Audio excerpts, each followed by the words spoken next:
दुनिया veto power को लेकर हैरान ही थी कि भारत फिर से एक नया बवाल मचा दिया है। भारत के दुश्मन देश की धमक से हैरान परेशान है।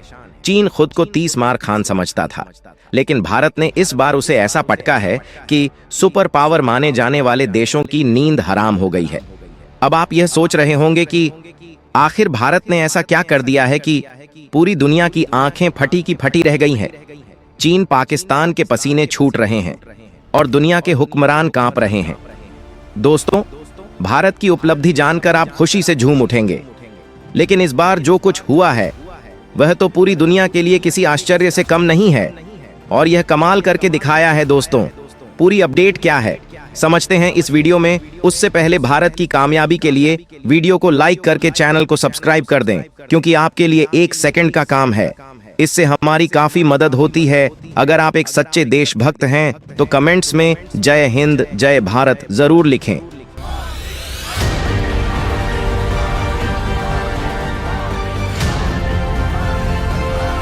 हाल ही में चीनी राष्ट्रपति शी जिनपिंग ने एक बार फिर अपने सैनिकों को युद्ध के लिए तैयार रहने का आह्वान किया, जिससे चीन के ताइवान पर इरादे पूरी तरह स्पष्ट हो गए।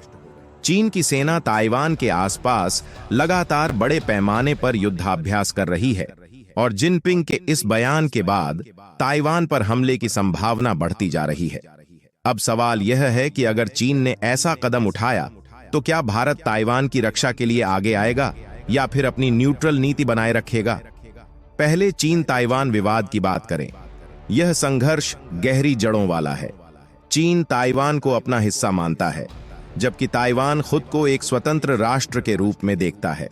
1939 से ताइवान ने स्वतंत्र देश की तरह काम किया है, लेकिन चीन की कम्युनिस्ट पार्टी हमेशा से ताइवान को अपने एक प्रांत के रूप में देखती आई है। इस बीच भारत और चीन के बीच एक महत्वपूर्ण घटनाक्रम सामने आया है।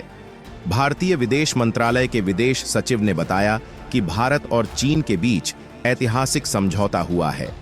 इस समझौते के तहत अब दोनों देशों की सेनाएं LAC पर पेट्रोलिंग करेंगी और जल्द ही डिसएंगेजमेंट की प्रक्रिया शुरू होगी। खासकर देबसा और डमचौक जैसे तनावपूर्ण क्षेत्रों से सैनिकों को हटाने की सहमति बनी है। यह अपने आप में एक ऐतिहासिक कदम है, क्योंकि लंबे समय से दोनों देशों के बीच तनाव बरकरार था और किसी सहमति तक पहुंच पाना मुश्किल माना जा रहा था। इस खबर में आगे बढ़ने से पहले इस वीडियो को लाइक कर दीजिए, जिससे हमारी बहुत बड़ी हेल्प हो जाएगा। दोस्तों, सियासत की चालें अक्सर शतरंज के खेल जैसी होती हैं। हर कदम एक नई कहानी लिखता है, लेकिन उसका अंजाम वक्त ही बताता है। जिस प्रकार से यह जानकारी सामने आई है वह निश्चित रूप से कई सवालों को जन्म दे रही है। असल में PM मोदी को ब्रिक्स की बैठक के लिए रूस जाना है और इस बीच यह अटकलें लगाई जा रही थीं कि उनकी चीनी राष्ट्रपति शी जिनपिंग से मुलाकात होगी या नहीं।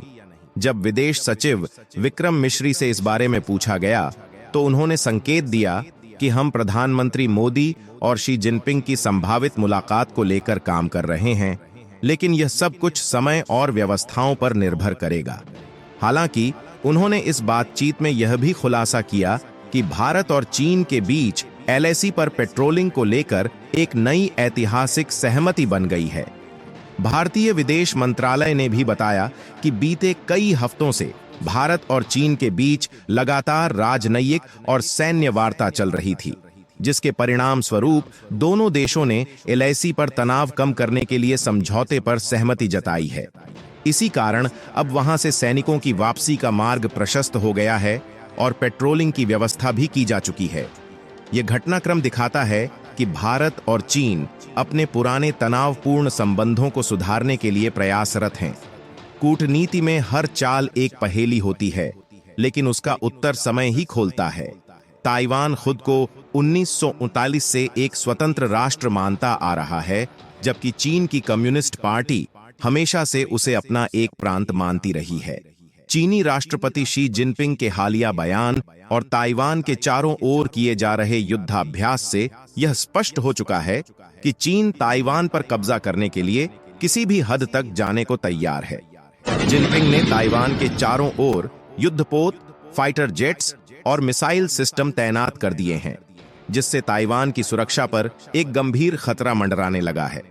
चीन की रणनीति स्पष्ट है, ताइवान को फिर से अपने नियंत्रण में लाने के लिए वह कोई कसर नहीं छोड़ना चाहता। इस स्थिति में भारत के सामने एक गंभीर सवाल खड़ा है। भारत के ताइवान के साथ कोई औपचारिक कूटनीतिक संबंध नहीं है, फिर भी भारत ने हमेशा अंतर्राष्ट्रीय मंचों पर ताइवान के समर्थन में आवाज उठाई है।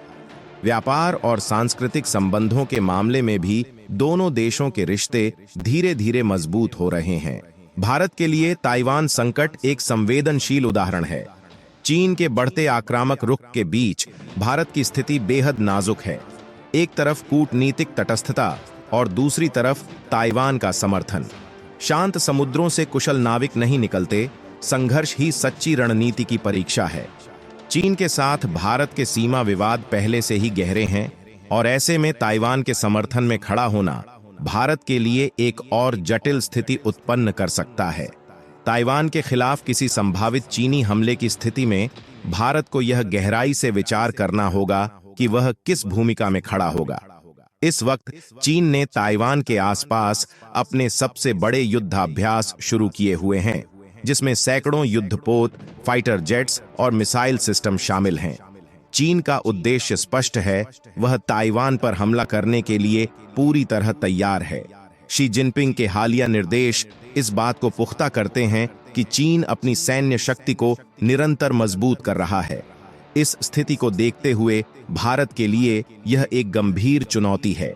ताइवान के साथ भारत के व्यापारिक और सांस्कृतिक संबंध हमेशा मजबूत रहे हैं। ताइवान ने भारत के तकनीकी विकास में एक महत्वपूर्ण भूमिका निभाई है, विशेष रूप से निवेश और व्यापारिक साझेदारी के माध्यम से। ताइवान की कंपनियों ने भारत में निवेश किया है और भारत में ताइवान के उत्पादों की मांग लगातार बढ़ रही है। साथ ही ताइवान ने भी भारत के साथ अपने रिश्तों को प्रगाढ़ बनाने के लिए कई ठोस कदम उठाए हैं। हालांकि चीन के बढ़ते दबाव और उसकी सैन्य तैयारियों को देखते हुए भारत को ताइवान के साथ अपनी साझेदारी को और मजबूत करने की आवश्यकता हो सकती है। भारत की स्थिति अंतर्राष्ट्रीय स्तर पर बेहद संवेदनशील है और उसे इस संकट में अपनी रणनीति को सावधानीपूर्वक तैयार करना होगा। सवाल यह है कि क्या भारत ताइवान की रक्षा के लिए कोई प्रभावी कदम उठाएगा या फिर अपनी न्यूट्रल नीति को जारी रखेगा। कूटनीति की बिसात पर हर चाल की गूंज भविष्य तक जाती है। आपका क्या कहना है? अपने विचार हमें कमेंट्स में जरूर बताएं। वीडियो को लाइक करें, चैनल को सब्सक्राइब करें और बेल आइकन दबाकर सभी नोटिफिकेशन ऑन कर लें। वीडियो को शेयर करना न भूलें।